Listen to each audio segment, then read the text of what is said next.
두 달째 고정 코너입니다. 시사인의 주준희 기자 나왔습니다. 안녕하십니까.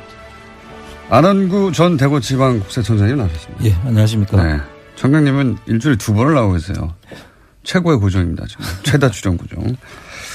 저희가 이제 앞으로 진도 사실은 이 다스가 누구 겁니까? 네, 여기서 시작됐고 참 진도 나갈 일이 많은데. 보따리가 많습니다. 네, 아직 내놓을 거 많은데 지난주에 이 두 분이 공통적으로 이거는 안 된다라고 이게 뭐냐고 막 화를 내신 방송이 있었어요. 예. 잠깐 저희가 들려드리겠습니다. 이건 그 양심 고백인데 BBK 투자자문회사는 이미 있었던 거고 MB와 김경준이 LK. 합쳐서 만든 게 LK를 비롯한 이뱅크 금융 포털을 만들려고 했던 거예요. 근데 그 역의 펀드들은 되게 나중에 밝혀진 거지만 김경준이 이 돈을 유용하기 위해서 만든 펀드들이에요. 그렇게 해서 하다가 여러 가지 조작이나 유용이 들통이 나서 금감원 조사를 받고 사업 취소를 받으니까 그때 MB와 김경준이 헤어진 다음에 김경준이 만든 게 옵셔널 벤처스. 그 옵셔널 벤처스에서 19개의 유령 회사를 만들고 7명의 여권 조작을 해갖고 주가를 띄우고 유상증자하고 해서 300억을 벌어갖고 미국으로 김경준이 튀니까 그런데 2심에서 이제 재판을 앞두고 2007년에 돌연 김경준이 들어오는 거예요. 그 당시 여권에서 여러 가지 어떤 그걸 했다는 얘기도 많은데 발표를 했는데 그 임용 계약서가 조작임이 또 밝혀져요. 이 문제의 본질은 저는 간단하다고 생각해요. 지금도 그렇게 믿고 있고. 그러니까 김경준이라는 국제 금융사기꾼 김경준, 에리카 MB가 당한 겁니다. 자, 보신 분들도 있고 인터넷에서 이 클립이 포털에 올라왔었기 때문에 그때 보신 분들 있을 텐데 썰전 유명한 JTBC의 프로그램입니다. 다들 아실 텐데 여기서 이제 박형준 교수가 다스에 관해서 양심 선언이라며 양심이라뇨. 양심 선언이라며 다스와 관련된 나름의 방식으로 사건을 정리한 방송이 있었습니다. MB 측의 공식 입장이라고 봐도 무방합니다. 네, MB의 핵심 당사자들, MB 관련자들은 다 이렇게 얘기합니다. 프레임이 딱 이런 거죠. 네. 김경준에게 사기를 당했습니다. 사실 박형준이라는 사람이 MB의 선대위 대변인을 했었어요. 나경원 그 의원과 함께. 근데 박형준 씨는 지금도 그렇고 그때도 그렇고 MB의 복심이라고 저는 파악하고 있습니다. 저는 그걸 보면서 혹시 방송 사고 수준이 아닌가 할 정도로 길을 의심했습니다. 그분이 자기가 대변인이라고 하면서 정말 완전 MB 개인의 대변인 역할을 한 걸로. 그래서 봅니다. 저는 공식적인 입장이 나온 것 같아서 감사하고 기쁘더라고요. 네, 좋아요. 요 박형준 교수가 얘기한 프레임이 사실은 이명박 후보 시절의 프레임이기도 하고 검찰이 특검에서 발표한 프레임이기도 하고 지금도 여전히 10년 동안 주장하는 프레임입니다. 네. 근데 이제 그걸 보다가 이제 두 전문가 분들이 벌떡이를 해서 이거 말도 안 된다고 이거 가지고 1시간 동안 1시간이 뭡니까? 몇 시간 동안 얘기할 수 있다고 하셨으나 3박 4일인데. 오늘은 그중에 몇 가지만 두세 가지 정도만 이게 이 프레임이 왜 사실과 다른가 짚고 그리고 박형준 교수님도 발언 기회가 있어야 되니까 저희 방송에 나와서 왜냐하면 다른 방송에서는 말이죠 박형준 교수님만큼 아는 사람이 없어요. 그래서 박형준 교수가 얘기하는 것에 대해서 반박하기 어렵습니다. 그 자리에서 잘 모르니까 저희는 아주 자세히 알고 있어요. 그러니까 저희 방송에 나오시면 저희가 즐거운 대화 상대가 되어드리겠습니다. 네. 섭외 한번 들어가겠습니다. 네네. 일단 양심 고백이라고 했던 양심에 대한 단어부터 조금 다시 고쳐주고 싶은데요. 그거는 이제 개인적으로 하시고요. 양심 고백이 아니라 양심 매각 아닌가요? 그런 얘기는 당사자가 있을 때 하시고요. 자, 그냥 사실관계 여기서 아주 많은데 굵직한 것만 얘기해 보죠. 이명박 전 대통령을 만나기 전에 이미 김경준 씨가 BBK를 설립한 것이다. 여기서부터 출발해요, 사실은. 그러니까 BBK 이미 있었다는 거죠. 김경준 씨 혼자서 사업하려고. 근데 이제 나중에 만나서 이제 주장을 보면 김경준 씨는 99년 초에 이명박 전 대통령을 만나서 몇 달 후 4월에 BBK를 만든다. 김경준 씨의 주장입니다. 네. 이명박 전 대통령은 아니다. 2000년 2월에 만났다. 이렇게 돼야 이제 BBK 설립한 뒤가 되거든요. 이후. 그래서 BBK 설립은 김경준이 한 거고 나는 안 했다. 이런 주장인데 이런 주장을 고수한 이제 박형준 교수도 얘기한 겁니다. 이게 왜 아닙니까? 그 2002년에 만난 건 아니고요. 그 당시에 2000년 2월. 예. 2000년 2월에 만난 건 아니고 그 전에 에리카 김하고 이명박 씨가 미국에 건너가 있는 동안에 그때 네. 그 국회의원을 하다가 그만두고 의원직이 의원 상실됐죠. 상실됐죠. 그래서 미국 가서 에리카 김하고 만났다는 이야기들이 있지 않습니까? 네, 만난 게 아니라 아주 친하게 지냈어요. 그래서 그 결과로 해서 아마 소개가 되는 것 같고 그래서 만난 것으로 지금 보입니다. 네. 에리카 김 씨도 본인이 MB와 김경준을 소개해줬다는 얘기는 하셨어요.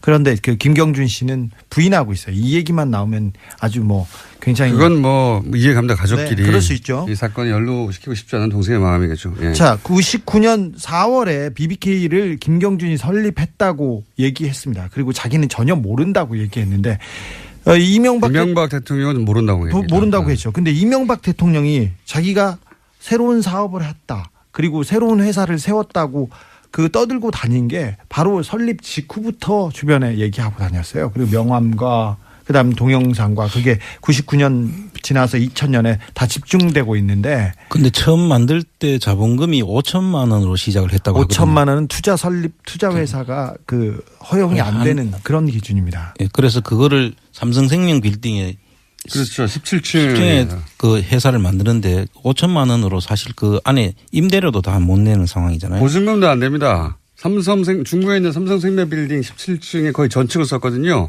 회사가 생기자마자 이 보증금도 못 낼 만한 작은 5천만 원짜리 자본금 회사가 여기서 어떻게 사무실 엽니까? 근데 삼성생명 사장이 이명박 전 대통령과 동기거든요. 그런데. 네. 그렇죠. 예.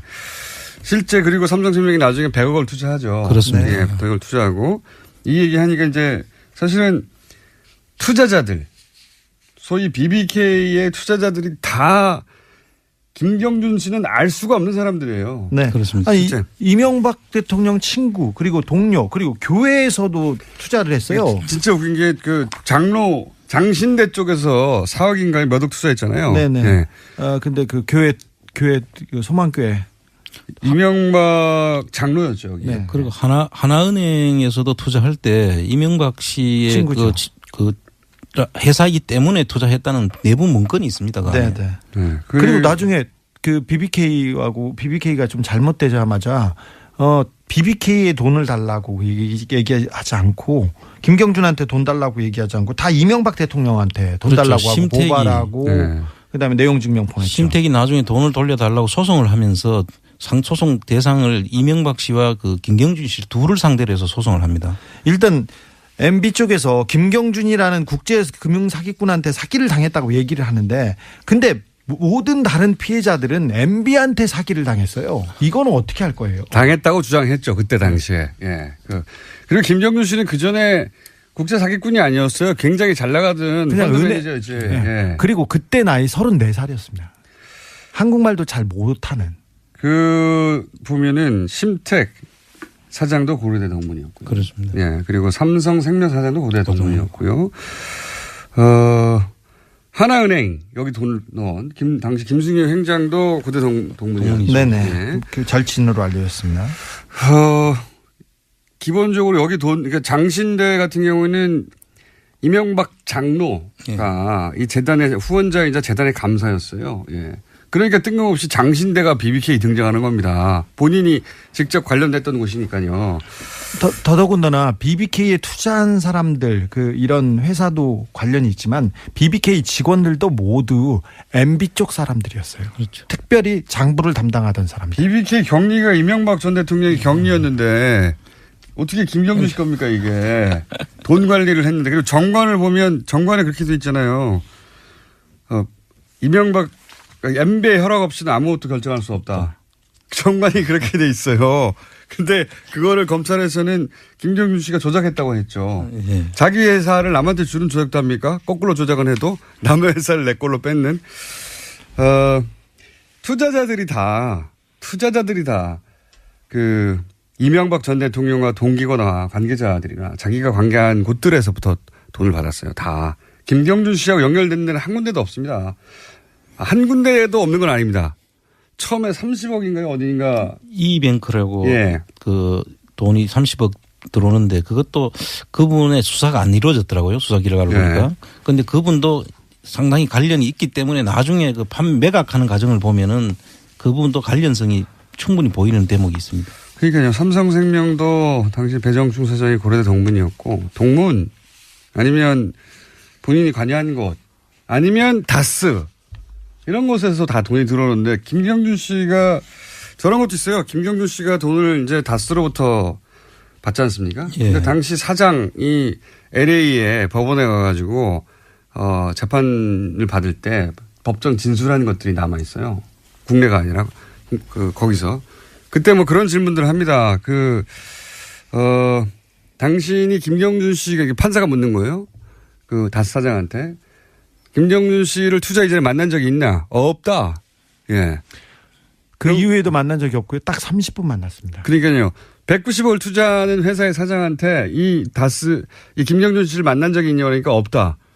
그러면 김경준 씨 투자 관련해서 회사가 논의한 적이 있냐? 없다.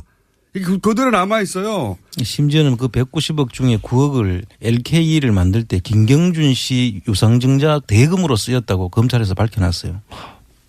자, 이 다스가 190억입니다. 당시 다스의 뭐라고 그러죠?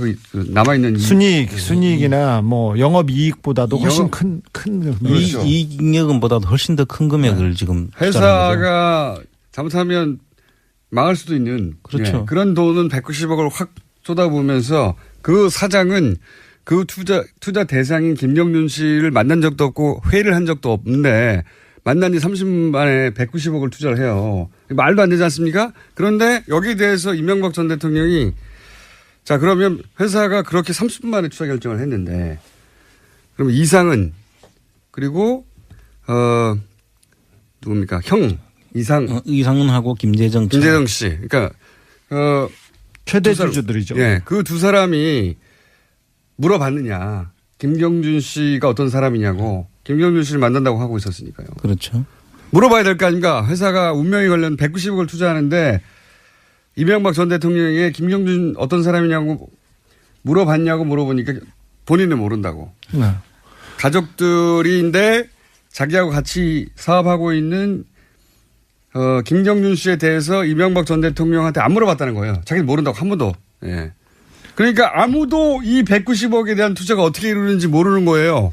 심지어 김경준 씨는 김재정 씨를 집사인 줄 알았어요. 정말 집에서 허드렛 일을 하는 집사인 줄 알았고요. 왜냐면 이명박 전 대통령 집에 갔더니 네. 집사 같은 사람이 있어가지고 잠바 입고 일하고 있었답니다. 네. 그리고는 저 사람 누구냐고 그랬더니 이상은 회장에 대해서는 알지도 못합니다.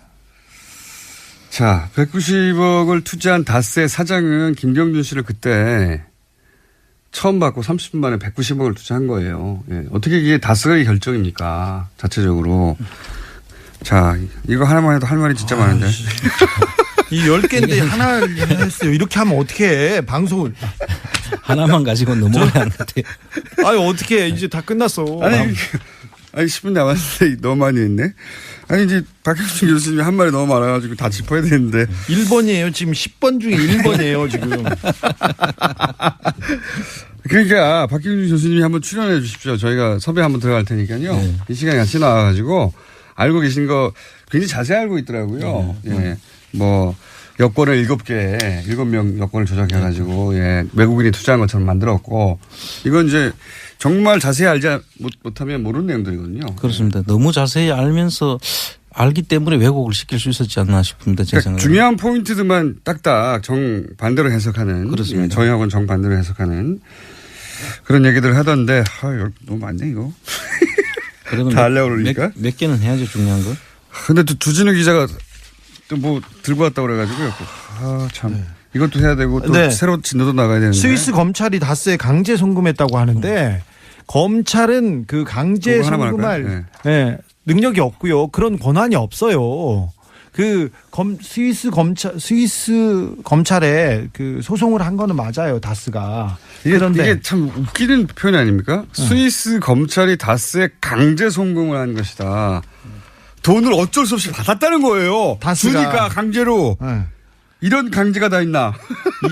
아니 저기 140억을 받아! 강제로 준 거지. 이게 말이 안 되는데. 아니, 김경준 쪽에서 보내려고 편지도 썼지 않습니까? 검찰에 에리카 김 누나가 언제 가니까 좀 잘 봐줘라 이렇게 하면서 어떻게 처리하겠다 이렇게 편지를 쓰고 김경준이 저기 다스로 송금한 건데 이걸 무슨 스위스 검찰이 강제로 송금을 다스에 했다는. 이명박 전 대통령을 피해자로 만들려고 하다 보니까 이런 이제 무리수의 표현들이 나오는데. 네. 그 또 한 가지는 꼭 짚어야 될 만한 게 그 여기서 이상은 씨가 이명박 씨 형이 창업주라고 이야기를 합니다. 아니죠. 사실 그 87년도에 이 회사 다스라는 회사를 만들 때는 대북이공이었습니다. 김재정 씨가 창업주거든요. 네, 최대 주주였고요. 서류상으로는. 예. 그 당시에 그 87년도에 그 7월 달에 6억을 처음에 넣고 설립을 했고 8월 달에 4억을 더 넣어서 10억을 가지고 김재정 씨 단독 회사였어요. 네. 그때는. 그러다가 26%를 이상은 씨한테 넘기고 후지기공 지분을 이상은 씨가 인수를 하면서 지금의 그 구조가 만들어진 겁니다. 이상은 씨는 그 전에 그 목장에서 소 키우던 분이세요. 그런데 그 다스를 그 김재정 씨가 창업을 했다고 하면 이 이야기가 스토리가 안 되거든요. 어떻게 되냐면 이상은 씨가 창업을 했고 그때 도움을 이명박 씨로부터 받았고 그 자녀에게 그 지금 이제 그 자녀에게 대를 이어서 이제 서로 도움을 준다라는 그 프레임을 만들기 위해서 이상은 씨를 창업주로 등장시킨 거죠. 지금 10개 의혹 중에 10개 박형준이 얘기한 10가지 그 잘못 중에 지금 하나 얘기하다가 지금 못하고 있어요. 이것도 얘기해 볼게요. 그러니까 그냥 어차피 진도 안 나가는 거. 아니야. 나 이번에 MB에 대한 그 특별한 기사를 제가 준비했습니다. 네. 네. 그럼 여기까지만 하고. 네. 심택 얘기 몇 번 나왔는데 네. 심택 같은 경우에는 이제 그 심택 사장이 고려대 동문이로 알려져 있는데 50억을 잃게 될 처지가 되자 소송을 하죠. 근데 그때 팩스를 보냅니다. 뭐라고 보내냐면은 심택의 이제 전용호 회장이 그 팩스도 여전히 남아 있어요. 거기 보면은 이명박 그때 당시는 후보 이명박 그러니까 전 대통령이 후보가 아니죠 참. 이명박 전 대통령이 BBK 회장이라며 자신에게 직접 투자를 권유했다. 예. 네. 그런 내용이 팩스에 남아 있습니다. 종이로. 그리고 소송했죠. 예, 그리고 나서 그리고 소송도 했죠. 근데 소송할 때 이 팩스가 증거 자료로 제출됐거든요. 예. 그래서 언론에서 입수가 됐는데 그러면서 김윤옥 여사가 그 심택 사장이죠. 예. 회장의 동생 전세호 사장 누나인 전영숙 씨에게 전화를 해서 우리 남편이 BBK 대주주니까 마음 놓고 투자해라 하고 식사 자리에서 내가 이명박 전 대통령이 내가 BBK 회장에게 나를 믿고 투자해라 이런 얘기 했다는 이야기를 심택의 사장과 회장이 합니다. 예. 심택뿐만 아니라 그런 얘기는 많이 했고 그런 증거는 하나은행도 그렇죠. 하나은행도 많이 남아 있습니다. 내부 문건에 보면은 MB가 BBK를 소유하고 있다는 얘기 나오고 이런 이야기는 너무 많아요. 너무 많은데 뚝 잘라가지고 BBK는 김경준이가 설립했을 뿐이고 이렇게 얘기를 시작하면 안 되는 거죠. 네, 속았다, 사기당했다 이렇게 얘기하는 중요 포인트만 다 왜곡시켰더라고요. 네. 아니 그게 MB의 전략이었고요. 검찰이 만들어준 MB를 자유롭게 하는 전략이었습니다. 아, 10개 언제 하나? 뭐 다 못할 것 같은데 직접 부르는 게 나을 것 같아요. 예. 한 가지 하다가 말았습니다. 지금 한 가지 하다가 말았고 나머지 또 길게 이야기할 게 많습니다. 이게 말도 안 되는데 자 저희는 말도 안 된다고 생각하고 박형준 교수님은 정반대로 생각하니까 저희 방송에 나오시거나 저희 셋을 썰전에 불러주세요. 예, 말이 나올 때마다 다 반박할 테니까 모조리다. 자 그런데 주진우 기자가 이제 요것대로 두고요. 이어서 보따리에 점점 두꺼워지고 있어요. 아니 이건 보따리 다른 보따리예요. 아 다른 보따리. 지난번에 2번 보따리구나. 2번 다스의 이제 장부들과 그리고 네. 비자금 회사들의 그 내역서를 가지고 있는데 이거는 다른 기자들의 많은 참전 부탁드립니다. 네. 또 다른 보따리, 이번 보따리 들고 왔는데 네. 오늘 할 이야기는 사실 그 비자금들 대부분 해외에 있다 이렇게 추정되지 않습니까? 그러니까 해외에 사실은 사법기관들이 도와줘야 되거든요. 그렇습니다. 도와주거나 이 사안에 관심을 가져야 찾을 수 있지 해외 계좌를 우리가 막 열어올 수가 없잖아요. 그 나라 국가의 사법기관들이 움직여줘야 되는데 그거 관련해서 취재가 좀 있습니다. 해외 사법기관들이 요 비자금에 대해서 관심을 가지고 수사에 착수했다 하는 첩보를 주진우 기자가 좀 가지고 왔어요. 예. 잠깐만 소개해 주십시오. 네. 최근에 외신에서 이명박 대통령의 구속 가능성에 대해서 기사가 나오기 시작했습니다. 더불어서 미국 수사기관에서도 이명박 대통령의 수상한 돈 흐름을 포착해서 수사에 나선 것으로 확인되었습니다. 다 조심스럽네. 네. 말을 더듬고. 제가 미국 가서 워싱턴에서 만난 그 미국 법무부 고위 관계자를 만났는데 이런 얘기입니다. 미국 엘라베마에 있는 다스 현지법인에서 거액의 돈 움직임이 포착되었다.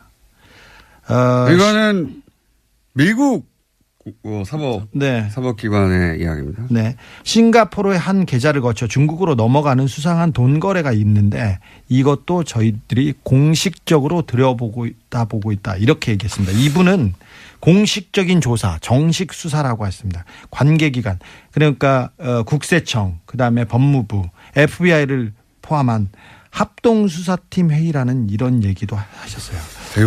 요거 처음 나가는 뉴스인데. 그렇습니다. 예, 처음 나가는 뉴스인데 이런 겁니다. 다스 얘기가 국내에서 많죠. 다스 누구 겁니까? 근데 이제 미국 어떻게 들었는지 모르겠는데 다스 누구 겁니까를 거기서 들었어요. 사법기관이. 다스는 영어로도 다스예요. 다스 누구 겁니까를 거기서도 들었고 그것이 전직 대통령과 관련이 있고 그 자회사가 미국에 있다는 걸 알고 미국의 사법당국도 요 사안에서 들여다보기 시작했다. 처음으로 전하는 소식입니다. 저희가. 네. 사법당국이 들여다보기 시작했다. 큰일 났다. 아이고 신난다. 그런 뉴스를 전해드리고요. 얘기를 하나만 더 하자면 지난 6월에 이분 이제 미국 고위 관료의 멘트입니다. 지난 6월에 싱가포르 DBS 은행은 우리가 MB의 저수지가 있을 것으로 저하고 주준희 씨가 6년 전에 방문했던 곳입니다. 네. 예. DBS 은행에서 중국 HSBC 은행으로 넘어간 2천만 달러가 다스와 연관된 것으로 보고 있고 이 싱가포르 계좌에는 포스코, 효성 등 한국의 대기업도 연관이 돼 있는 것으로 알다. 이렇게. 이거 정말 이 이야기는 주진우 기자나 저나 상상을 하는 얘기가 아니고요. 예. 이거는 미국에 가서 그 사법당국의 관계자로부터 직접 들은 이야기입니다. 네. 사실 예전에 저희 둘이서 이런 얘기 많이 했었거든요. 싱가포르 뭐 어쩌고저쩌고 주장했었는데 다 음모론자라고 자. 연락이 두드러 맞았는데 거기 이때잖아요. 미국 사법당국에서 네. 보고 있다고. 이 부분에 대해서는 지난 그 국정감사에서 송영길 의원이 잠깐 멘트를 하기도 했어요. 그러니까 크게 얘기하진 않았는데 포스코 효성을 P사의 H사로 얘기하면서 이명박 전 대통령이 해외 계좌를 통해서 상당한 자금을 운영했고 해외 법인과 차명 비자금을 거래한 사실을 제보받았다. 이에 대해서 얘기해달라고 송영길 의원도 얘기했는데 이게 궤를 같이 합니다. 자, 하나만 더 한 발짝 1분밖에 안 남았어요. 더 들어가면 미국 수사기관이 MB의 계좌를 들춰보는 과정에서 수상한 계좌를 하나 발견하고 그걸 공개합니다.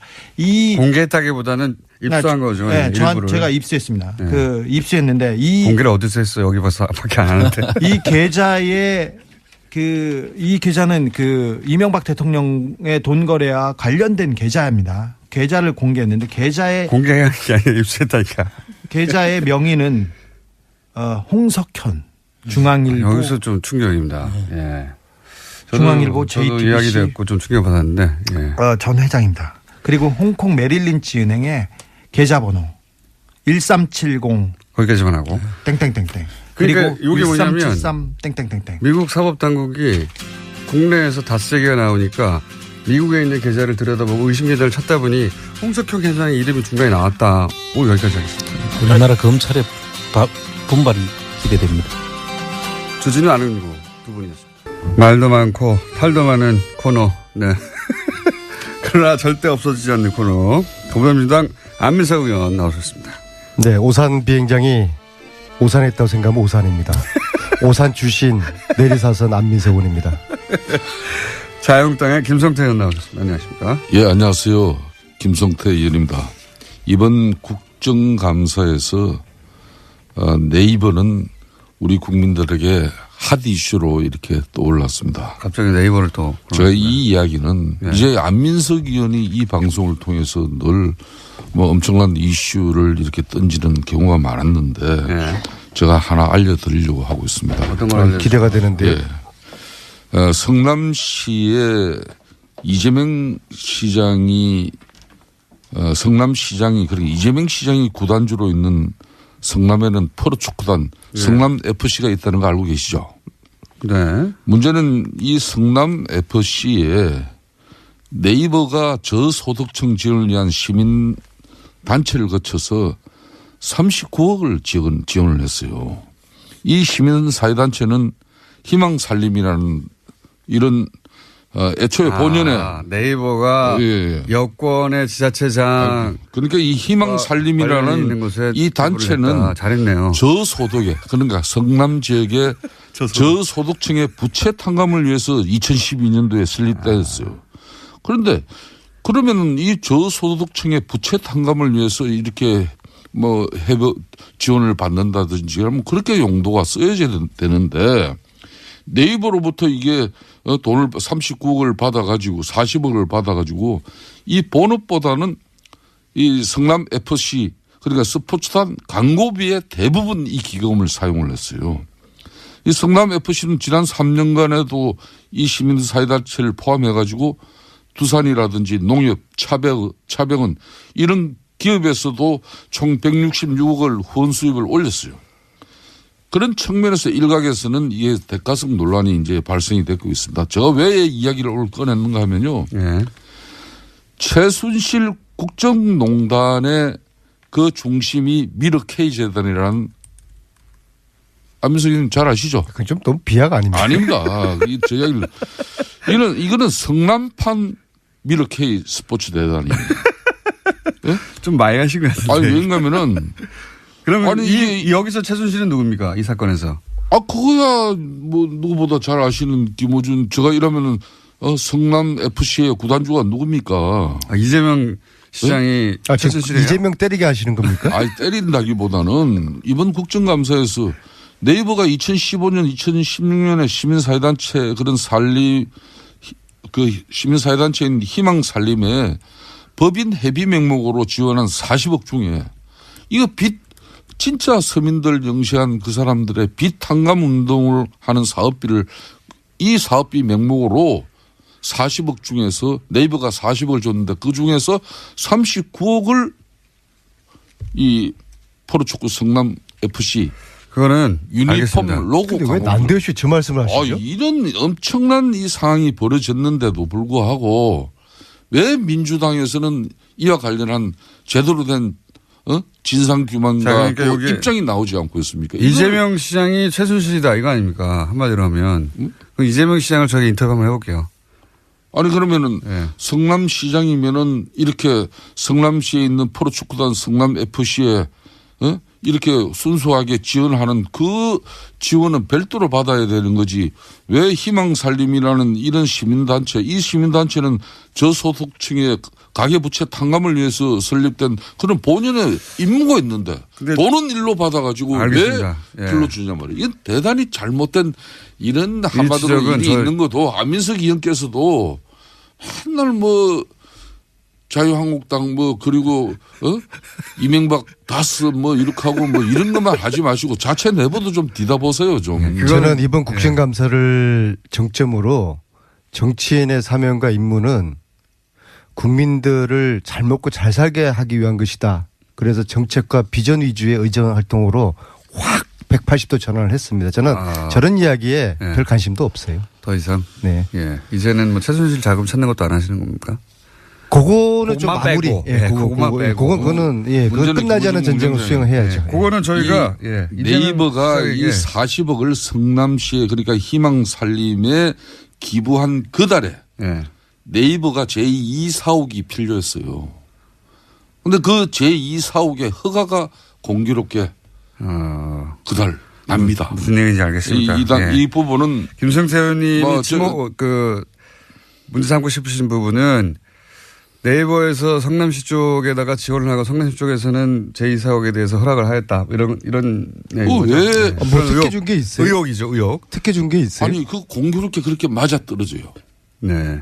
그 우연이겠죠, 그거는. 왜 우연이죠? 네이버가 이렇게 성남시에 분당 정자동인가 어디에 의원님, 그건 충분히 알았고요. 제가 이재명 시장을 최순실하고 정치시키는 거는 그건 좀 너무 과하신 거예요. 이건 내용을 저희가 모르니까 한번 이 부분도 이 부분을 저희가 도 이제 이런 부분도 저는 국민들 먹고 사는 문제만 관심이 있어요. 일단 내용을 의원님도 모르고 그러니까 안민석 의원님도 모르고 저도 몰라서 요거는 저희가 빠른 시간 내에 이재명 시장님 연결해가지고 사정을 확인해 보겠고 어쨌든 지금 문제 삼으신 것은 성남시하고 네이버 사이에 물밑에서 무슨 거래가 있는 게 아니냐 이거죠. 아니 성남시가 희망살림이라는 시민사회단체를 설립한 것은 저소득층의 빚을 탕감해 주기 위해서 말 그대로 좋은 일로 만드는 거예요. 의원님 충분히 말씀하셨어요. 그러면 쓸데없는 말씀하시 그만하시고 진도 나갑시다. 네.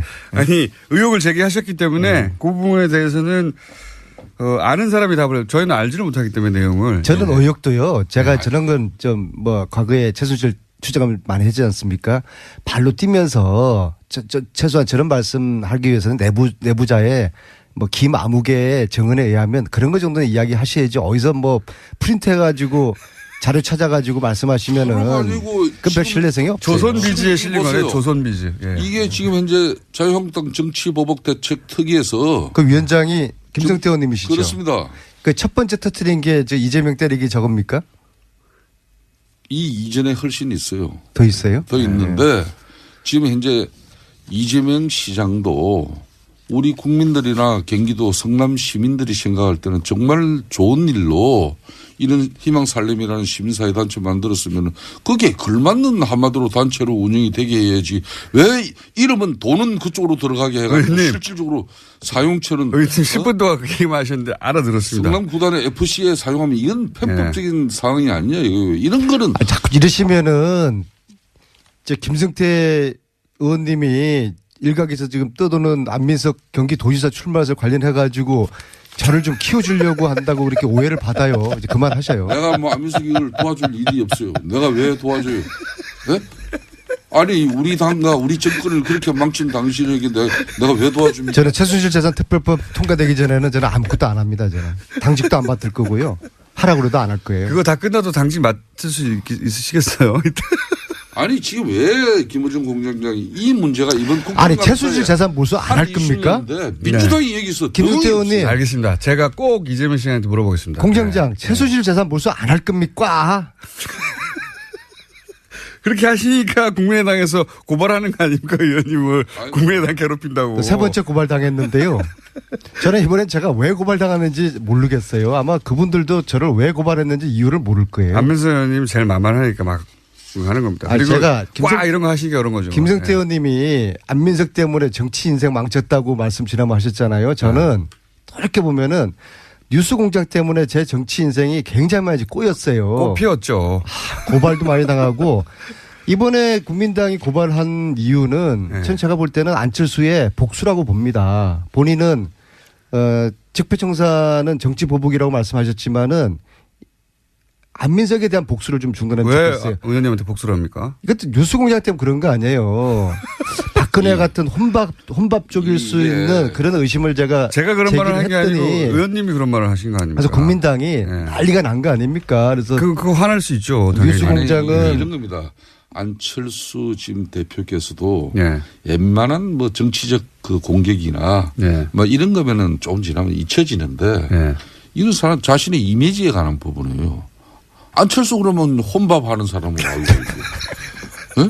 그 혼밥의 문제 제기를 그렇게 실질적으로 혼밥하는 사람으로 만들고 아주 인색한 사람으로 상임위에서 동료 의원들한테 밥도 한 그릇 안 사는 사람으로 안 사는 게 아니라 그거를 자꾸 밥을 안 샀다기보다는 안민석한테 안 샀다고 그렇게 소통을 잘 안 했다 이런 의미죠. 차 한 잔도 안 마시고 그렇게 모르는 밥 한 끼 사람이 같이 안 먹었다 그 말씀을 한 것이죠. 그런 그래서 안민석 박근혜와 의원한테 같은 혼밥적일 가능성을 대선 후보로 나온 안철수에 대한 그런 실체를 제가 제기를 한 건데 어쨌든 그러면 안철수 그 대표가 그 당하실 만하고요, 제가 당시에 보기엔. 예. 이래야 되는 거죠. 야 아니요 나하고 밥 한 끼 먹자.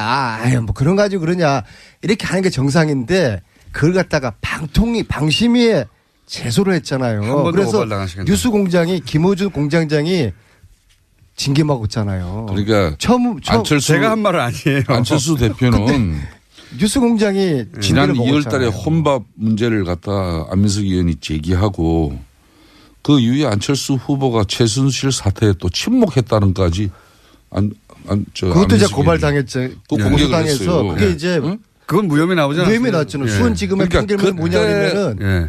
안민석 의원의 주장은 아주 객관적이고 과학적인 데이터 분석에 의해 가지고 과학적이란 말까지는 안 했죠. 과학적이라는 게 있습니다. 있어요, 진짜로? 사이언티픽. 그래서 그게 아니, 이제 안철수 대표한테는 속기록을 검색해보고 한 말이다 이런 말이죠. 예. 그러니까 지금 안민석 화가 난 거예요. 그래서 안철수 저한테 의원은 화는 날만 하죠. 예. 무차별 정치 복수를 지금 하는 겁니다. 그러니까 안철수 의원이 지금 어떤 힘들어 죽겠어요. 상황이면요.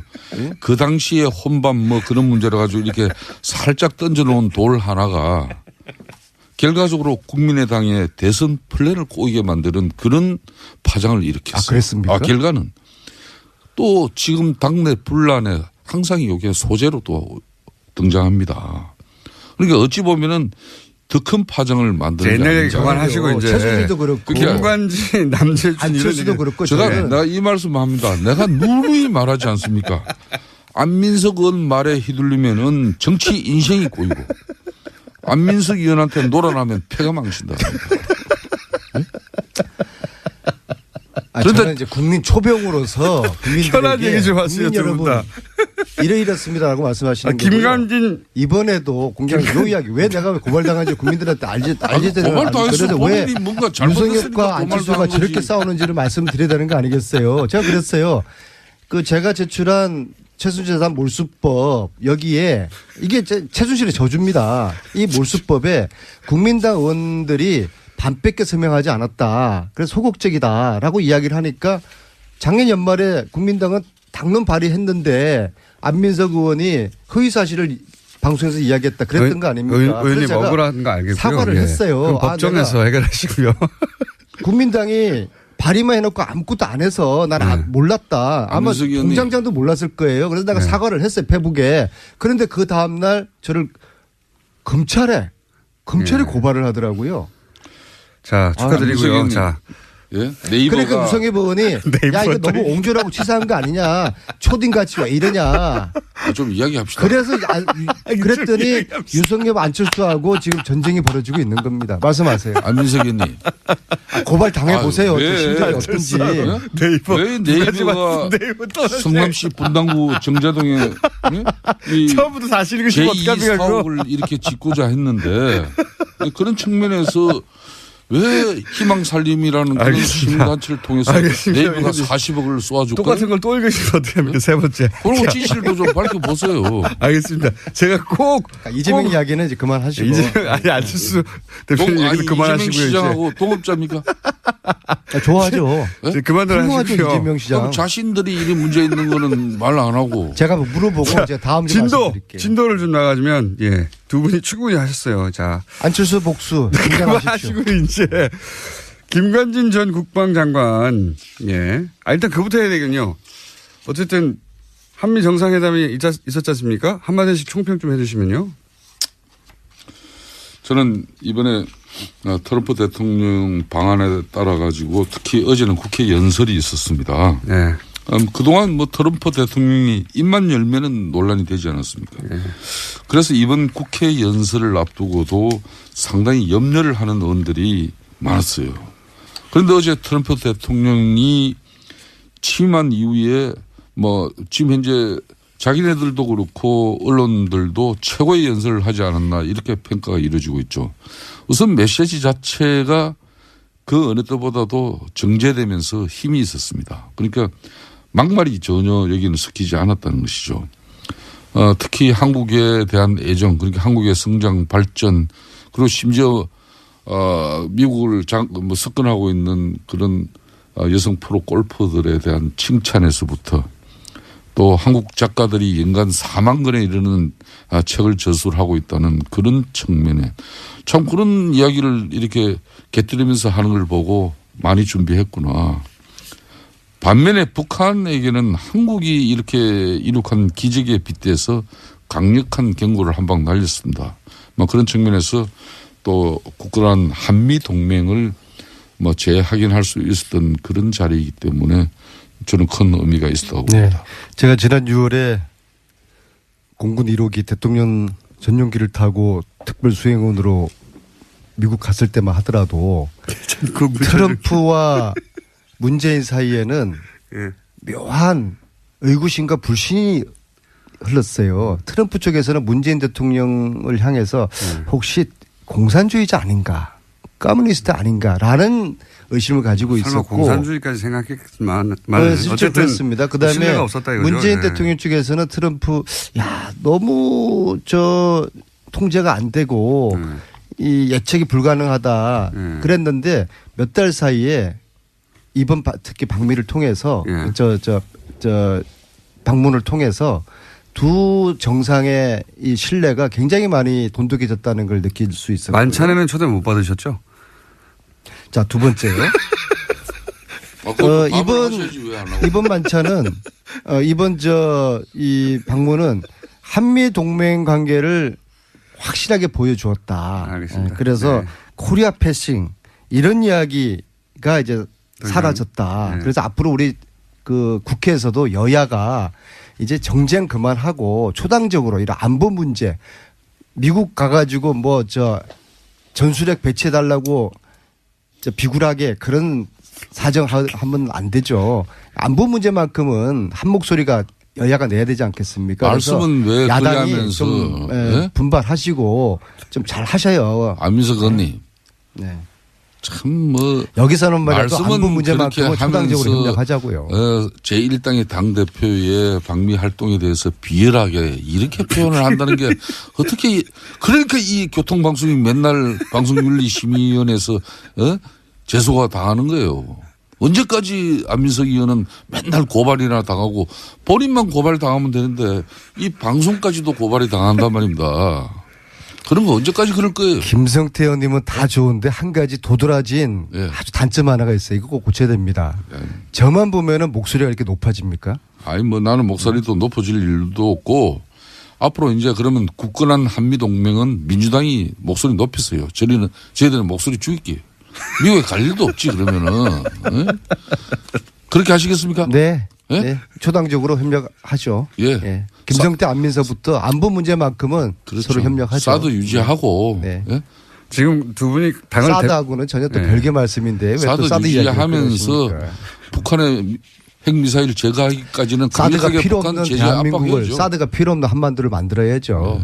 이제부터 우리가 중국 러시아하고의 관계도 잘 만들어가고 두 분이 초당적 협력을 거론할 만큼 긴장을 당을 대표하지는 않는데요. 하시는 건 아니잖아요. 그렇죠. 북한의 핵미사일을 제거하고 한반도가 평화롭게 왕래될 수 있는 그런 국가체제를 서로 갑시다. 그런데 지금 민주당 입장에서는 지금 북한의 핵미사일이 당장 위협이 되니까 그냥 평화라는 그 단어 앞에 핵과 미사일을 덮어버리면은 그게 어떻게 평화고 안보입니까? 이걸 지적하는 거예요. 이런 논의는 국내에서 하고 미국 가가지고 엉뚱하게 사고 치고 돌아오고 그러지는 마시고요.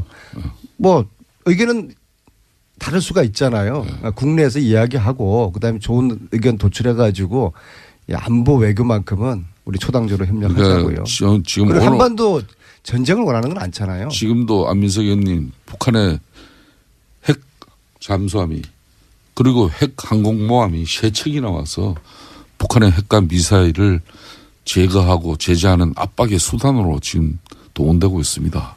그렇기 때문에 여기에 우리도 특히 문재인 정권이 어떤 경우도 북한의 핵과 미사일이 그리고 핵이 폐기되기 전까지는 개성공단을 그 이전에 가동한다든지 금강산 관광을 또 미리 시작한다든지. 그러니까 자한당은 무조건 이런 일은 북한을 없도록 하세요. 비틀고 조르고 압박하자고 하는데 물론 그 필요합니다. 또 한편으로는 대화를 끊임없이 해야죠. 투체력으로 가야 되는 거죠. 북한하고. 이건 어떻습니까? 김관진 전 국방장관이 사이버사 증언이 이명박 대통령 지시였다고 했는데 이렇게 되면 이명박 대통령도 책임을 피할 수 없게 된 거 아닙니까? 간단하게 이명박 MB가 무상급식 먹을 날이 머지 않았죠. 저는 크리스마스를 넘기지 않을 거라고 보고요. 특히 저는 이제 제가 그냥 추측에 정윤회가 유일하게 형님이라고 불렀던 김관진 국정농단 과정에서 어떤 역할을 했을까? 끊임없이 제기되는 뿐만 아니라 박근혜 정권에서도 역할을 했을 것이다. 최순실이가 어떤 무기와의 무기 거래 이런 이야기들이 저는 김관진의 커넥션 이 부분을 검찰이 이 부분을 최순실 김관진 무기 거래 이 부분을 검찰이 저는 김관진을 구속시켜야 된다 봅니다. 안민석 의원님 영장을 청구됐습니다 이미. 제가 이참에 한 말씀 드리겠습니다. 그런데 판사들을 믿을 수 없다기는 좀 그렇지만요. 고발당하신 입장에서 그런 말 하시면 안 되고요. 아니, 그리고 말이에요. 법정에 쓰실 텐데. 지난번에 이영훈 부장판사 있지 않습니까? 이재용의 그 주심판사를 맡아서 그것도 역시 제가 뉴스공장에서 그 사실을 이영훈 판사의 장인이 최순실의 후견인이다. 그래서 하루 만에 판사가 바뀌지 않습니까? 그런데 그 판사가 지금 누구를 지금 안민석 의원님. 주심 판사입니다. 누구의 주심 판사냐면요. 우병우입니다. 우병우. 저는 이게 이해할 수가 없어요. 한 말씀 드리겠습니다. 조금 전에 이제 전직 대통령 이명박 대통령을 이제 국가가 주는 밥을 드실 때 다 됐다 이제 이런 얘기를 하셨는데. 제가 그냥 무상급식이라고 표현했습니다. 저는 그래요. 차라리 그러면은 이명박 전 대통령에 대해서 이 댓글과 관련해 가지고 정확하게 이 정권이 당신을 갖다 구속시키겠다. 만천하에 선언하세요. 제가 왜 그런가 하면은 어제도 정말 저희들이 볼 때는 억울하고 정말 가슴 아픈 그 죽음이 어제 발인이 이루어졌어요. 그러니까 변창훈 검사입니다. 또 지난 30일에는 정모 변호사로만 알려진 국정원의 변호사. 오직하면 우리 사회가 그분의 조남자도 이렇게 알 수 없는 그런 정모 변호사의 그 안타깝고 억울한 죽음. 제가 파악을 했어요. 그분의 성함이 망인의 성함이 정치호입니다. 정치호 변호사의 그 또 안타까운 죽음에 대해서 그 죽음이 왜 이루어졌겠습니까? 아니 고인들의 죽음은 안타깝지만요. 국정원 댓글 수사로 인해서 국정원 원장을 구속시켰으면 국정원 원장이 그걸 책임지는 것이지 또 더 나아가서 MB에 대해서 그 최종 종착역이 목적은 무상급식을 무료로 드리는 그 이유라면은 그렇게 바로 가서 왜 주변에 이 참 힘없고 이 정말 시켜서 할 수밖에 없었던 그 상황의 공직자들을 죽음으로 내보는 국정농단에 부역했던 살인 정치, 보복 정치 국정농단에 부역했던 검사나 변호사 관련자들은 자살할 게 아니라 자백을 해야 되는 것이죠. 이 변창훈 검사 사망 사건은 문재인 독재가 홍위병을 앞세운 대통령 정치와 이 친문 독재를 넘어서 살인 독재로까지 치닫고 있는 이런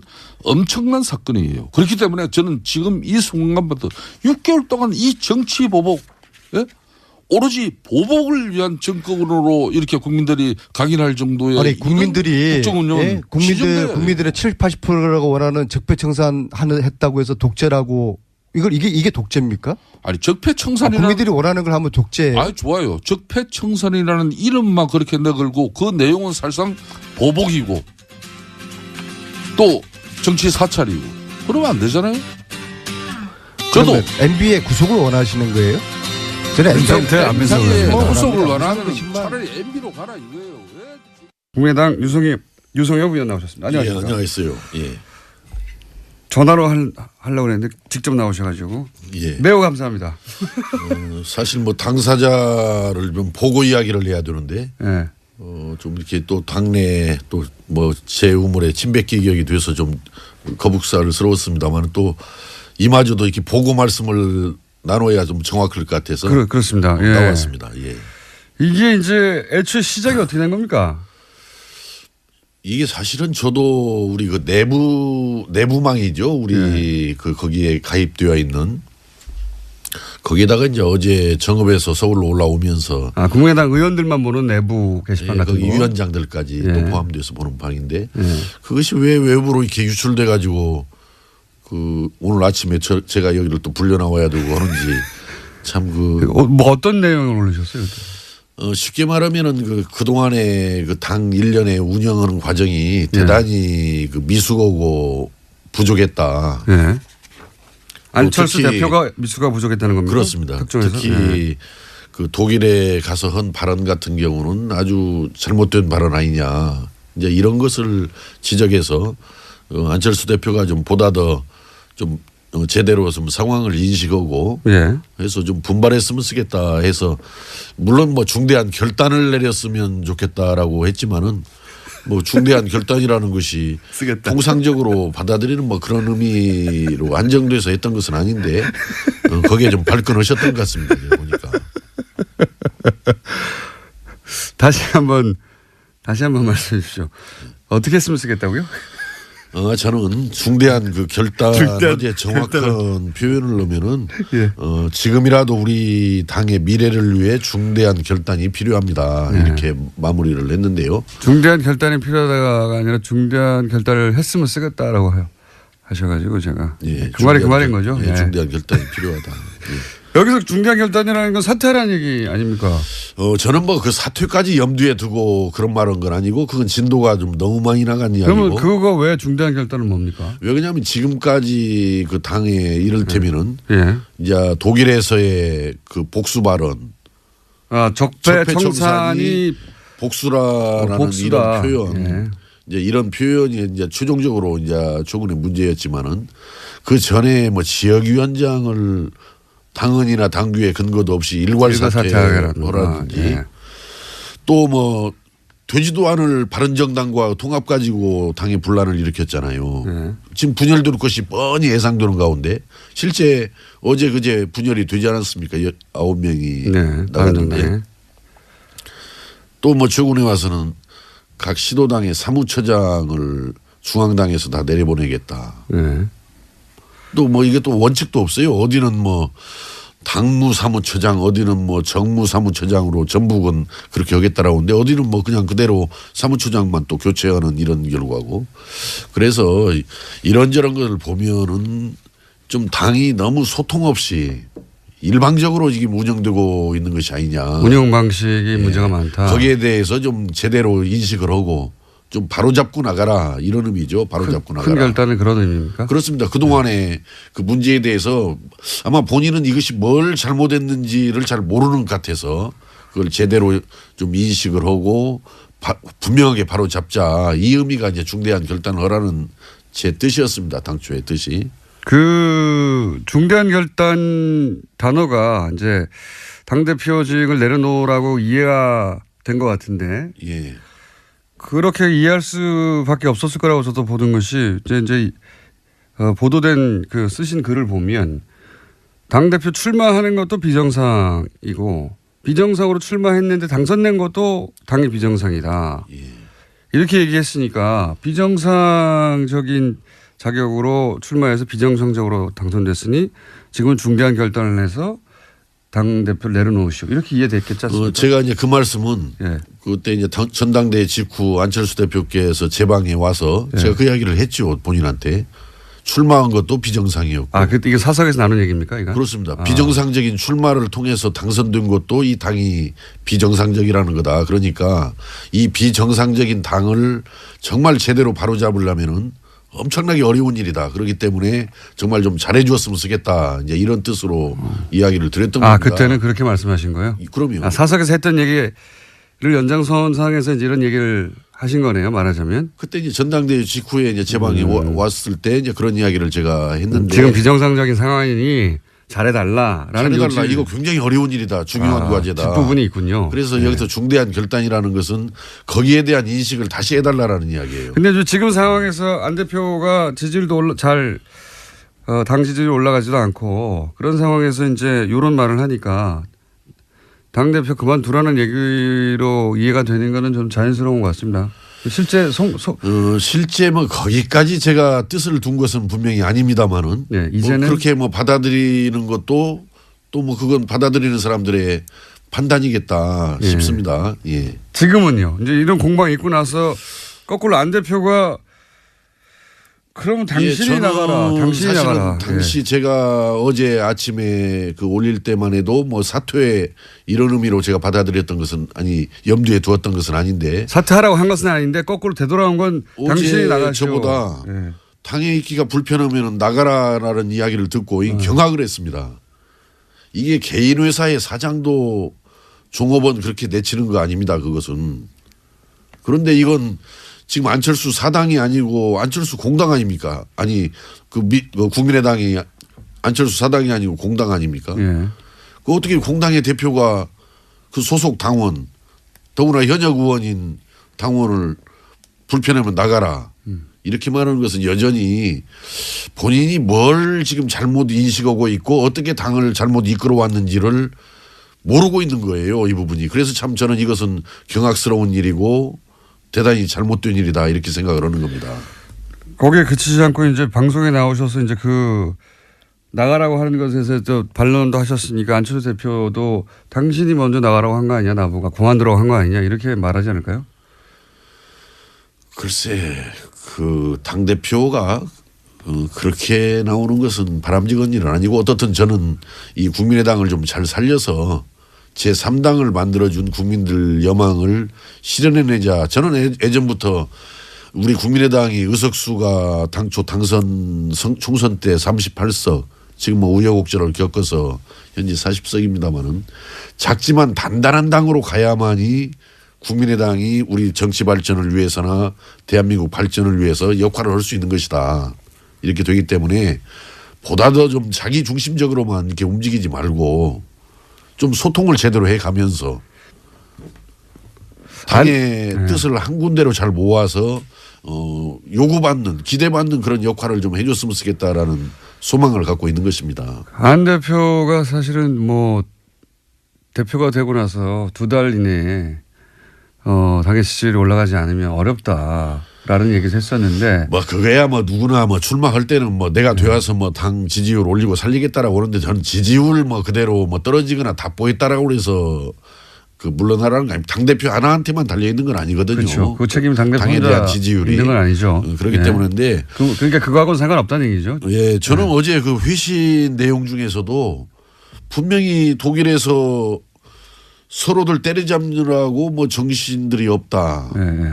또 복수하려고 정권을 참여하라고 이야기를 해서 적폐청산을 지금 복수라는 걸로 받고 때려잡는 걸로 그렇게 어떻든 이야기를 했단 말이죠.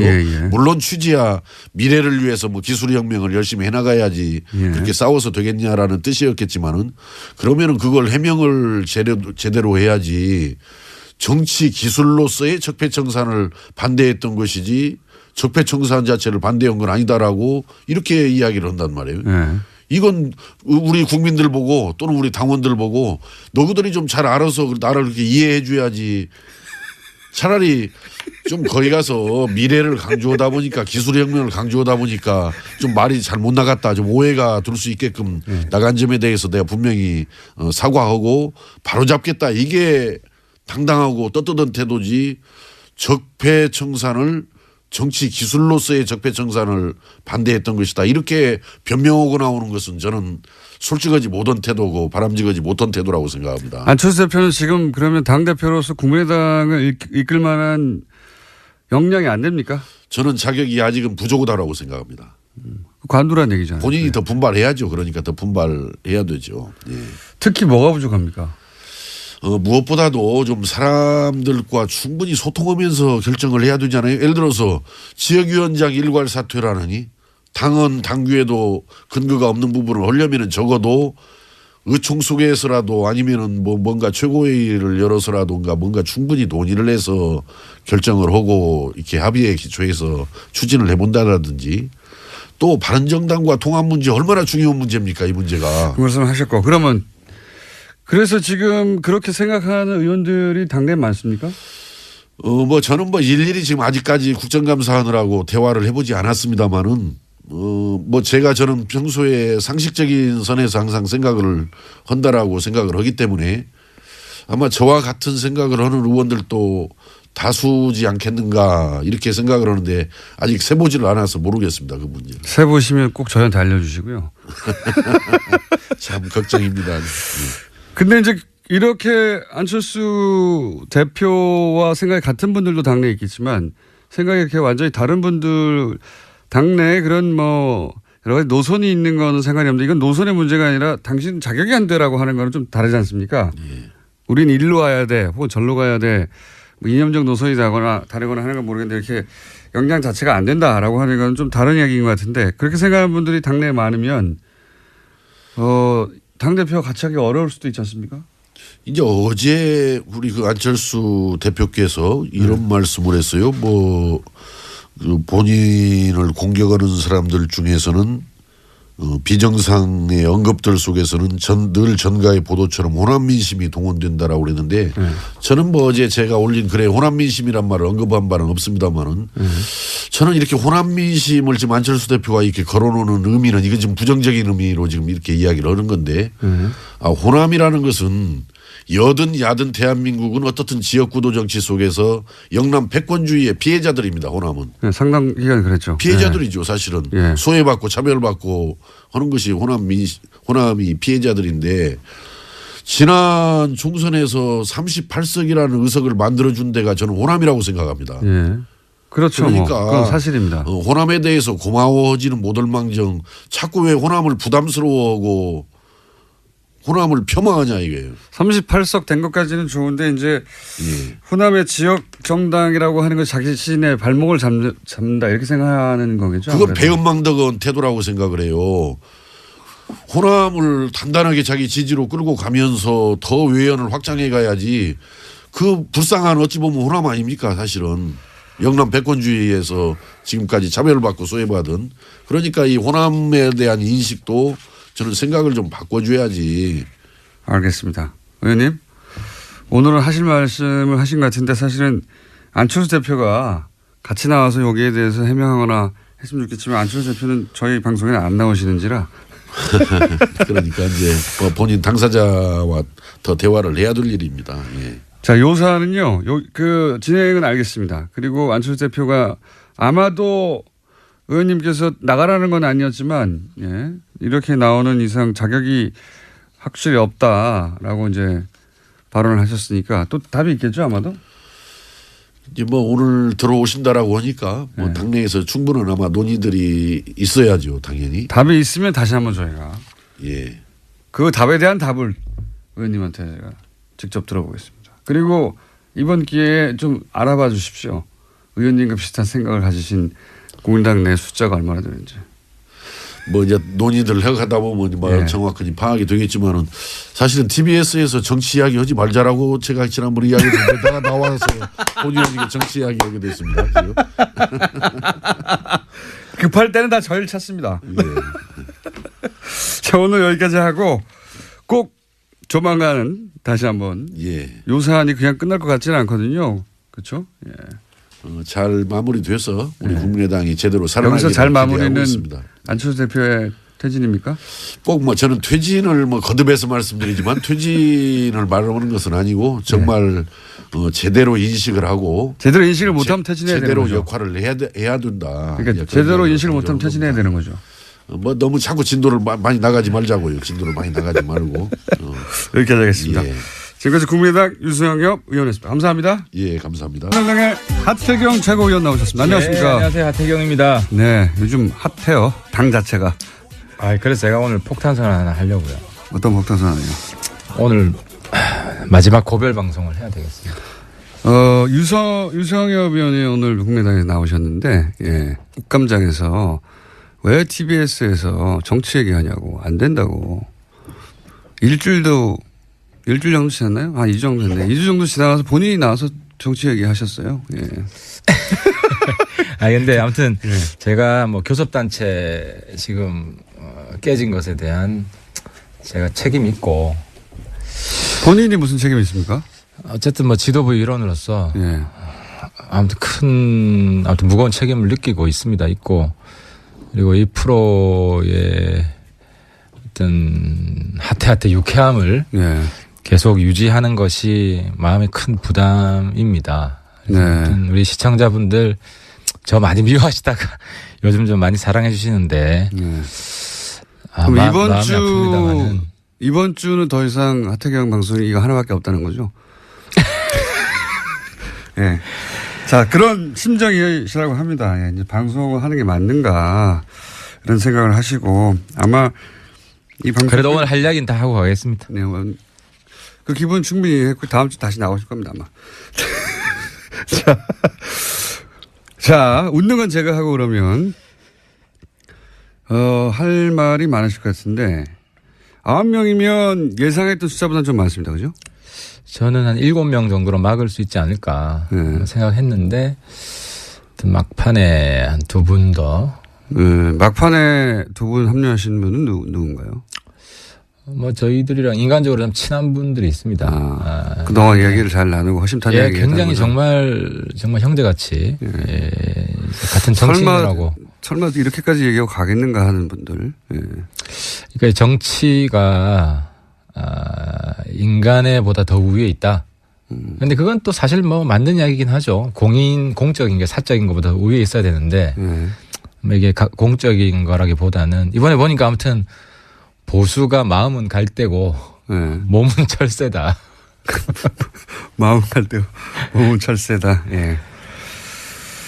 자, 여러 가지 할 얘기가 있으실 것 같긴 한데 그중에서 일단 이 탈당을 사실상 이끈 분이 김무성 전 대표 아닙니까? 그러게요. 이번에 김무성 대표 별명이 좀 바뀌었더라고요. 원래 무대였잖아요. 무성대장. 예. 그래서 무대에서 무쫄로. 예. 그 별명은 이전부터 있었잖아요. 최근에 제가 확인했습니다.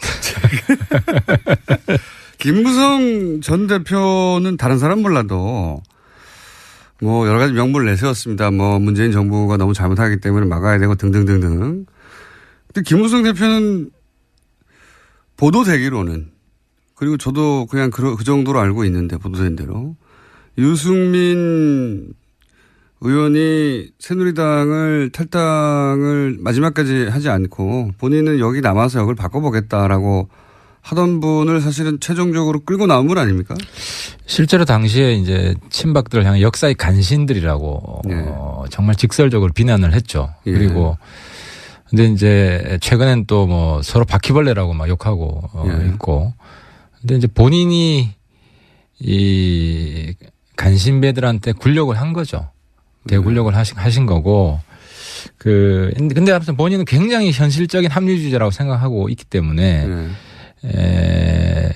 과거 한신의 고사 있잖아요. 가랭이 밑으로 기어 들어갈 상황이 되면 기어 들어갈 수 있다.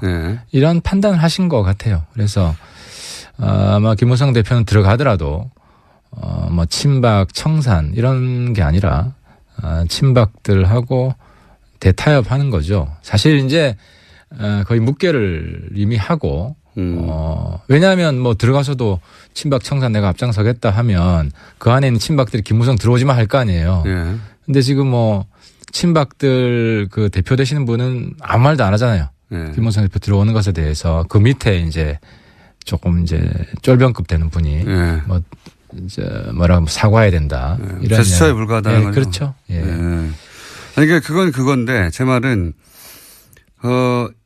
사실상 끌고 나온 당사자고 그리고 안 나온다고 하는 유승민 의원조차 마지막까지 끌고 나온 당사자로서 그렇게 해서 이제 보수를 새로 만들어 보자고 막 얘기하다가 이제 거꾸로 제일 먼저 또 끌고 들어간단 말이죠. 유승민 자신이 끌고 나온 유승민 의원은 이제 나온 이상 우리가 세기를 가보자 어렵더라도 계속 주장하고 있는데 김무성 의원 본인은 적어도 그러면 뭐 여러 가지 명분상 좋아 너희들은 가라. 하지만 나는 최소한 유승민을 설득할 때까지는 남아야 되겠다. 이 정도 모습 보여줘야 되는 거 아닙니까? 제가 그 자리에서 김무성 대표 계속 비난하기보다는 저는 그렇게 구질구질하게 정치 안 하겠다.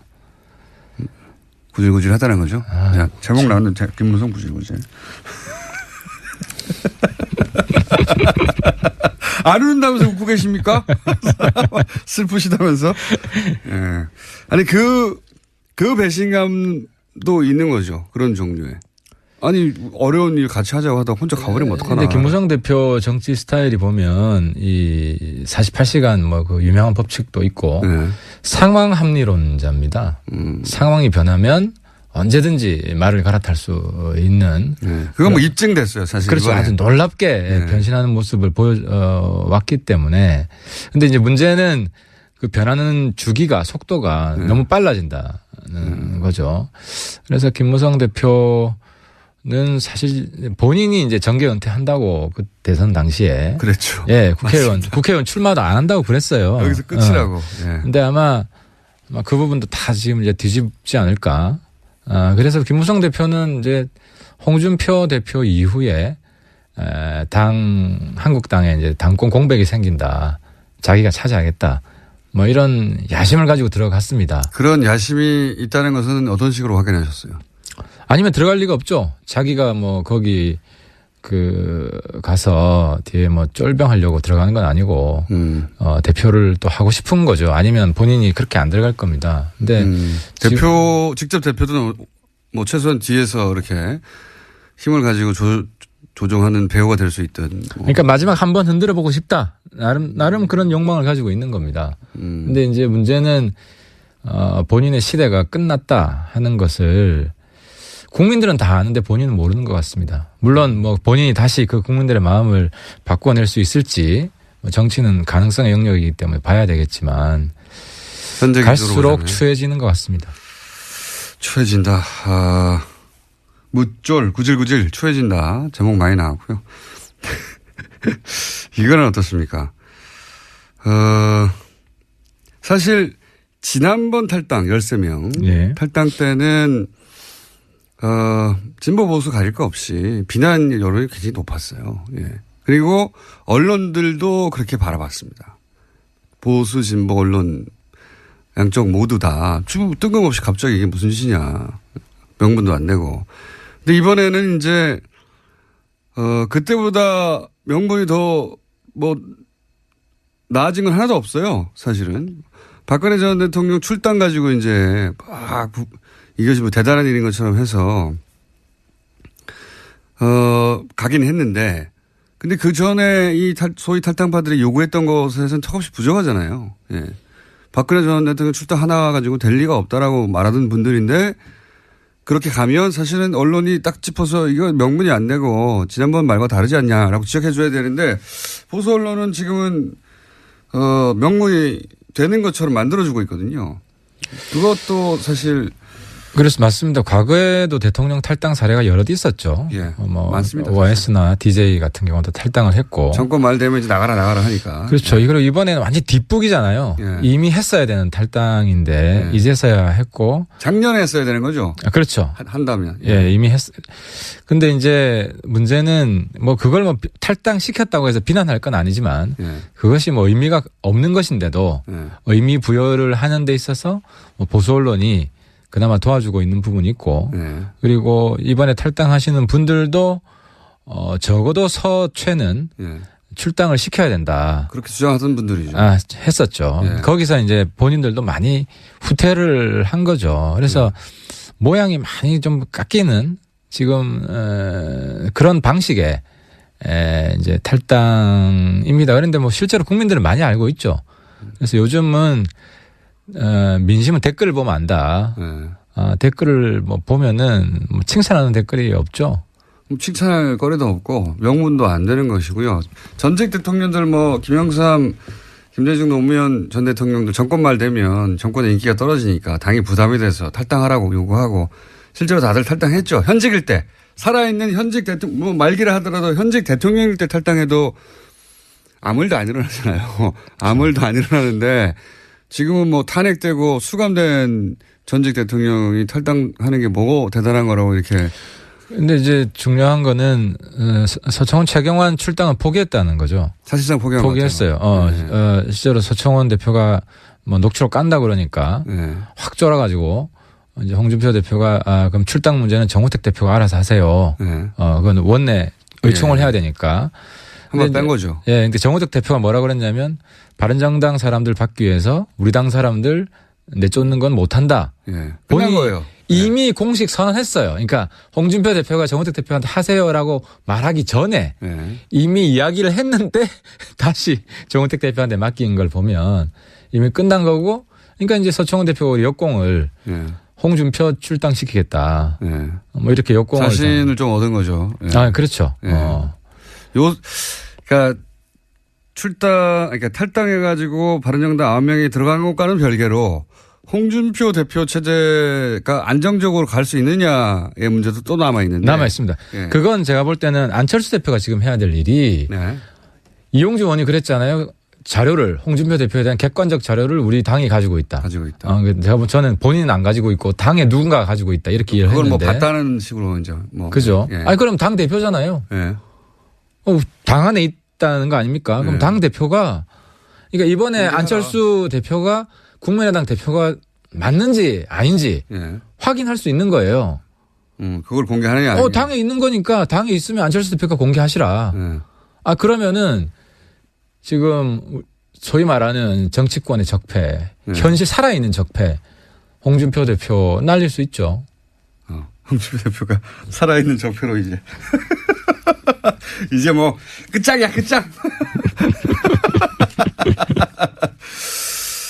그러니까 이제 보수 언론이 사실은 보수 지지층에게 이 정도면 명분이 되니까 봐주자라고 하는 뉘앙스를 깔고 보도를 하는 거죠.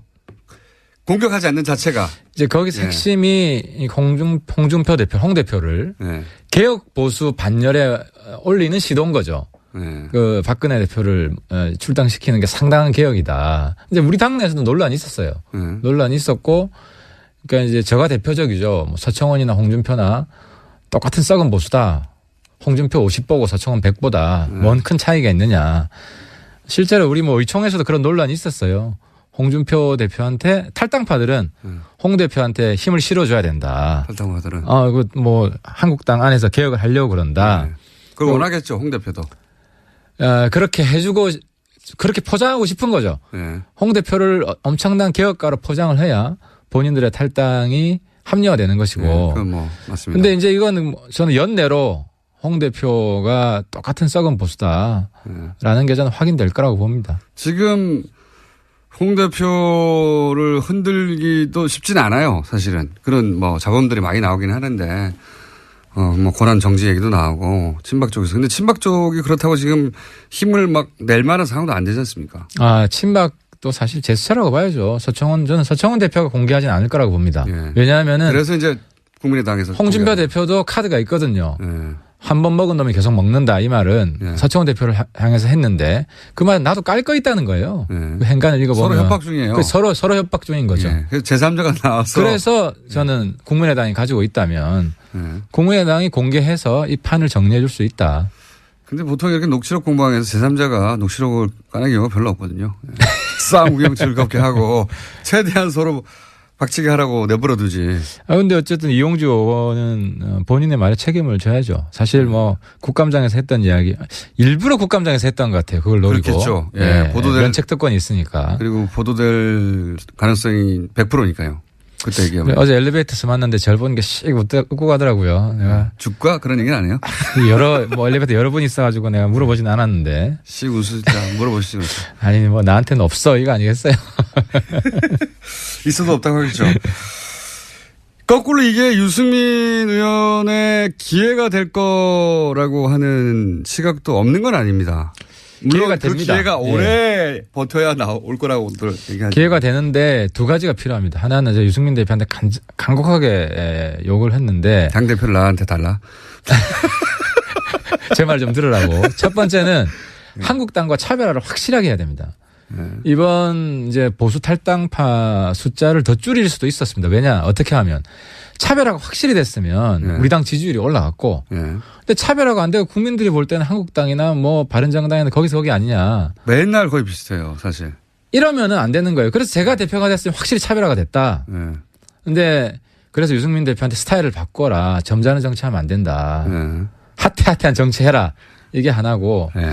두 번째는 그거 못 바꾸겠으면 날 다 의견이니까 그 뒤에 행간의 이야기는. 유승민 뭐 선배는 저한테 뭐 하태경이 대표하면 참 잘할 것 같다는 말씀하셨어요. 하지만 뭐 안 돼. 저는 기회가 앞으로 많이 있으니까 지금 유승민 스타일로 한번 승부를 해야 되고 두 번째는 제가 이제 우리 노회찬 정의당 선배를 강사로 한번 모실 생각이에요. 왜냐하면 이 비교섭 단체 노하우 애환 투지. 투지. 그 정말 웃기면서도 신문지 깔고 들어눕는 그런 만용. 이런 게 왜 필요하냐. 만용이 아니라 뭐랄까요. 재치 아닙니까? 재치. 그리고 연출력. 또 제가 볼 때는 좀 웃겼는데 국민들이 볼 때는 또 다르게 생각하거든요. 그러니까 우리끼리 보는 평가랑 이게 참 어려운 게 국민들 시선으로 어떻게 평가할 것인가를 잘 캐치하는 사람. 근데 사실 홍준표 대표도 그걸 잘해요. 홍준표 대표가 그걸 잘하니까. 그러니까요. 그 유일한 장점이에요. 유일한 장점. 사실 우리가 적장이지만 홍준표 대표의 장점을 우리는 받아들여야 배워야 됩니다. 대중 눈높이에서 이해가 가도록 자기 주장을 하는 거 능력이 탁월하죠. 바퀴벌레라고 어떻게 딱 규정을 하고 본인도 같은 과인데. 홍준표 대표가 대중 눈높이 맞추는 거 아주 잘합니다. 그렇습니다. 그래서 그다음에 노회찬 대표도 모시고. 노회찬 대표도 마찬가지고 대중 눈높이에서 딱딱 귀에 꽂히게. 이제 우리 당 의원들이 체질 개선해야 됩니다. 하태경만 나와서 떠들면 안 되고. 다 노회찬, 하태경처럼 바뀌어야 됩니다. 저는 사실 정의당 스타일이죠. 바른정당에 있지만. 탈당 선언입니까 이거? 정의당과 교섭단체는 쉽지 않습니다만 아무튼 그 투지를 배워야 됩니다. 광야에서 살아남는 법을 배워야 됩니다. 그거 절실하다고 봅니다. 이정미 대표가 안 그래도 2부에 나오셨다 갔는데 비교섭단체는 유령 취급을 갖는다. 그게 이제 견디기 힘들 것이다. 와서 강의 좀 받으라. 그 얘기 안 그래도 하긴 했습니다. 우린 매일 정릉원 가야죠. 이제 기자분들이 왔는데 이제는 우리가 기자분들 찾아가면 돼요. 맞습니다. 그런 자세의 변화가 있으면 바른정당 회생할 수 있다고 봅니다. 지금 11명인데 그 11명 중에도 또 추가 탈당 있지 않겠습니까? 사실 우리 이 20명 의원이 인간적으로 굉장히 끈끈했습니다. 그렇겠죠. 힘든 시간을 같이 버텨왔고 그래서 이제 마지막까지도 제가 정말 막 마음이 아팠던 게 전당대회 연기 좀 하자. 그러면 한 달이라도 안 나간다고 하지 않느냐. 그럼 먼저 나갔겠죠. 그래서 그분들이 몇 분 계셨어요. 계셨는데 제가 막 눈물을 머금고 한 달 연기하게 되면 탈당하는 시점은 미룰 수 있겠지만 우리 당에 영원히 죽는다. 국민 앞에 같이 한 약속인데 아무런 명분이 없지 않냐. 연기할 명분이. 그리고 실제로 남지사가 합당 전당대회 요구를 했는데 통합전당대회 한국당하고 홍준표 대표가 그 다다음 날 그 꼼수다. 안 한다. 그리고 남경필 복당도 없다. 그렇게 그냥 이런 자에 거절을 했습니다. 이런 상황이기 때문에 명분을 찾을 수가 없어요. 저도 최대한 성의껏 명분만 있으면 나도 해줄 수 있다. 우리 동지들 그렇게 간절하게 같이 있고자 한다면. 그래서 몇 분들이 좀 인간적으로 충격을 좀 받은 상태고요. 근데 어쨌든 잘 추스르고. 그럼 절대 떠나지 않은 사람의 숫자를 꼽자면 거꾸로. 그러니까 이제 그렇게 제가 답변을 드리면 또 그러면 떠날 수도 있는 사람들이 몇 명이다 이렇게 되기 때문에. 그러니까 절대 어떤 경우에도 상황 변화와 무관하게 이분들은 안 떠난다. 5-6명 됩니까? 하태경 한 사람 확실히 안 떠나죠. 그건 제 문제니까 제가 이야기할 수 있고. 의원님 갈 데도 없잖아요. 저는 한국당 해체를 위해서. 갈 데가 있어요. 떠난다고 하죠. 다음 총선 때까지 한국당 해체를 위해서 끝까지 약속을 지킬 것이고요. 의원님하고 유승민 의원하고 이혜연 의원 최소한 3분 정도. 그리고 정병국 의원. 나머지 의원분들도 떠나겠다는 마음은 없고, 근데 문제는 우리가 우리 당의 지지율을 올릴 수 있는 비전과 전략, 여기에 실패하면 우리 당은 끝납니다. 저는 잘 이해가 안 가는 게 이런 겁니다. 여론조사 같은 거 보면 그냥 단순한 정당 지지율 말고 바른정당 지지자들 중에 지금 현 정부에 대한 지지율이 60%가 넘습니다. 보통 보면. 그러니까 제 말은 바른정당이 당연히 야당으로서 현 정부에 대해서 각을 세워야 하는 상황들이 오긴 하지만 아까 뭐 이제 차별화 말씀하셨길래 자유한국당은 1부터 100까지 다 반대잖아요. 지금, 그렇죠. 지금 1부터 75번까지만 반대가 아니라 1부터 100까지 전부 다 반대란 말이죠. 근데 바른정당은 그렇지 않은 점이 있었을 수는 있으나 안 보였기 때문에 똑같이 1부터 100까지 반대라고 보거든요. 그러니까 하태하태가 한 이야기 중에 대부분이 한국당과 차별화되는 이야기입니다. 예를 들어 빨갱이 장사하면 안 된다. 뭐 어젠가요? 어제도 누구야? 전희경 의원이 임종석 실장한테 한마디 했더라고요. 아직도 빨갱이. 아니 내가 그걸 딱 보면서 아우 김진태 긴장하겠네. 저거 내 영역인데. 그래 어쨌든 뭐 전희경 의원은 저도 그 전부터 아는데 이제 여자 김진태죠. 여자 김진태고. 근데 이제 문제는 김진태 의원은 19대 때 이제 통진당이라는 살아있는 이제 종북 세력이 있었기 때문에 이제 파괴력이 있었고 이제 뒷북이죠. 전희경 의원 뭐 또 실제로 잘 몰라요. 그러니까 이제 김진태 의원은 공안 검사를 했어요. 그래서 조금은 알아요. 조금은 아는데 저는 공안 사범이어서 제가 제일 잘 알죠. 소위 이제 공격하는 주사파 아닙니까?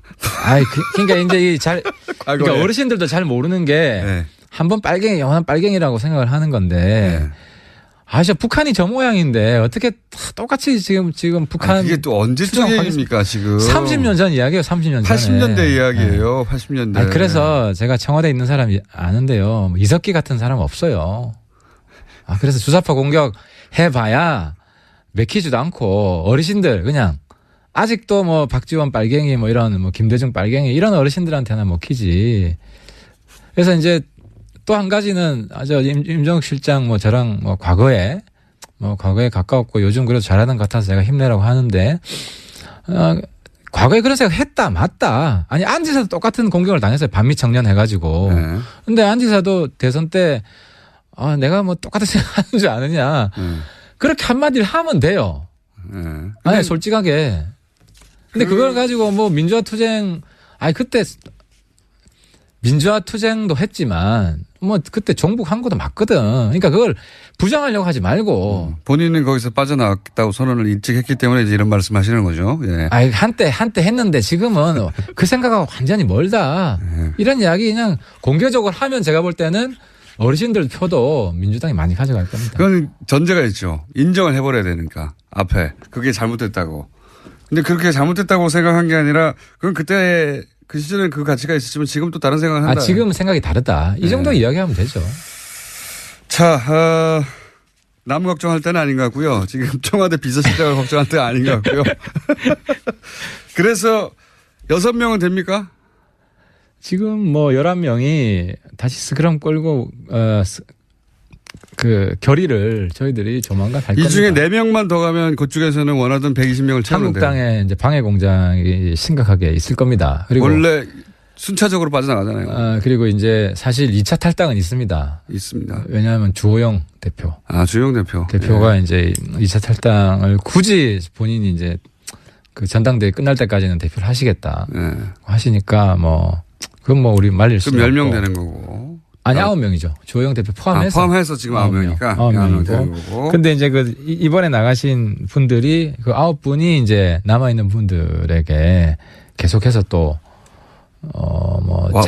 작업을 하겠죠. 당연히. 작업 당연히 하죠. 그래야지 자기가 먼저 갔던 게 정당화 되니까 당연히 하죠. 그래서 이제 저한테도 이제 많이 당부를 합니다. 이제 너무 아픈 이야기를 하지 마라 말씀을 하시는데 근데 할 이야기는 원칙적인 이야기는 해야 되고 남아있는 분들 인간적으로 힘든 거 아는데 우리 살릴 수 있다고 생각합니다. 그래서 설득 중이고 지금 전당대 지금 출마하셨죠? 하도 그렇죠. 보도가 안 돼가지고. 예, 지금 이번에 지난번에도 당대표 안 됐는데 이번에도 당대표 안 될 거 아닙니까? 경선 토론이 끝났고. 근데 지금 어떤 관심사는 대선 후보와 지금 이제 하태 간의 격차. 얼마나 될 것인가. 이 부분이 뭐 국민들이 관심. 지난번 전당대회하고 마찬가지 방식으로 집계합니까? 똑같습니다. 여론조사 30%. 여론조사에서 꽤 많이 나오셨잖아요, 그때. 뭐 제가 좀 이겼죠. 이겼는데. 이혼 당대표 씨. 저도 궁금합니다. 이제 유승민 후보와 저하고 뭐 여론조사 격차가 어느 정도 날지. 우리 대선 후보급인가 이렇게. 뉴스공장 시청자분들이 좀 도와주시면. 그럼 다음 시간에 나오실 때는 지금 그 격차 다음 시간이면. 제가 한 말씀 빠뜨렸다. 이건 제가 좀 당부 부탁을 좀 드리고 가고 싶은데 교섭단체 깨지면 제일 힘든 게 돈입니다. 그렇죠. 이제 우리가 1년에 60억 받다가 20억으로 줄여요. 40억이 줍니다. 40억이 날아가는데 그래서 뭐 저희들도 정리하고 하면 안 되지 않겠습니까? 바른정당 당직자들. 그래서 저희들이 지금 10만 원 당원 4만 명만 모으면 이게 40억입니다. 10만 원. 1년에 10만 원. 월 10,000원이죠. 돌려받을 수 있으니까. 그렇죠. 그렇습니다. 그래서 10만 원 내가 10만 원 돌려받죠, 사실은. 10만 원 당원 4만 명 모으고 이게 이제 당 후원도 요즘 됩니다. 뭐 의원 개인 후원도 되고 저도 요즘 많이 힘들어서 좀 도와주시고. 자, 이 말씀은 다음 주에도 나오겠다는 거죠. 제가 모금하기 위해서. 처음에는 마지막으로 하셨는데 이번 주 마지막이었던 걸로 정리를 제가 하도록 하겠습니다. 그리고 다음 주는 성적표를 들고 나오시겠네요. 유승민 의원은 어떤 격차로 대표가 공산이 가장 높죠 지금. 현실적으로 실력자인 거 제가 인정 안 할 수가 없죠. 그리고 하태경 의원은 과연 2위를 할 것인가 3위를 할 것인가 격차는 얼마 할 것인가 다음 주에 확인하도록 하고 5명은 되는 거죠. 절대 탈당 안 한 사람들. 충분히 넘죠. 그 정도는. 7명까지 됩니까? 뭐 그거는 제가 다음 주에 밝히도록 하겠습니다. 다음 주에. 알겠습니다. 오늘 여기까지 하겠습니다. 바른정당 하태경 최고위원이었습니다.